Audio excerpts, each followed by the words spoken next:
ल साथीहरू अब फाइनली दुईवटा ब्ल्याङ्केट पनि कृष्ण भाइले किनिसकेको अवस्था। अब के किन्ने बाँकी छ कृष्ण? अब एउटा आइरन किन्ने भनिरहेको छ। यता यता आइरनको अब एउटा चाहिँ आइरन किन्ने भन्ने कुरो आएको छ होइन? एउटा आइरन किन्ने होइन त किन भाइ? एउटा आइरन किनिदियो नि ल कसरी हेर सकाउनु पर्यो नि पैसा। यो ऊहरू हो, यो आइरन यो ऊहरू हो।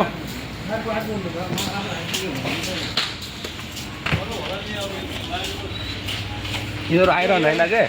यो भनेको के भन्छ?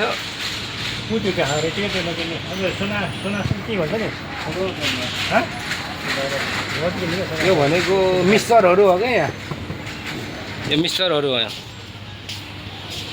आइरन भनेको यो लाइन यो किपास भएको उसमा छ। यो रिमोट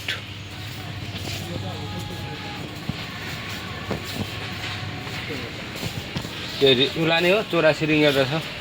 फ्यान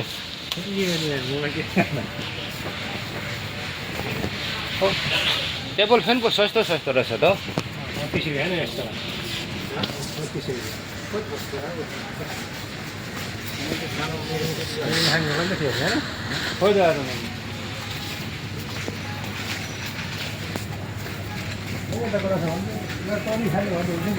टल्ली लिएर आउने नि।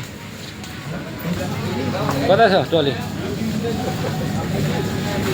ओहो साग दामी रहेछ। मैसोर लाने हो साग। ओहो यो सबै हाम्रो भाइ भेट भयो। के किन्नु भन त नि? ओ अब फेरि अब हामी चाहिँ यता भनेपछि साग कति दामी रहेछ हो साग। मैसोर साग लैजाउँ। ए हो साग हेर्नुहोस् न साथीहरू कति राम्रो रहेछ हो साग। ल हेर्नुहोस् न। ओहो ल है साथीहरू आज साग लगेर खाइन्छ है। ल हेर्नुहोस् यस्तो दामीको रहेछ साग। पैसा लैजाउँ एक मुठा है। आज साग लगेर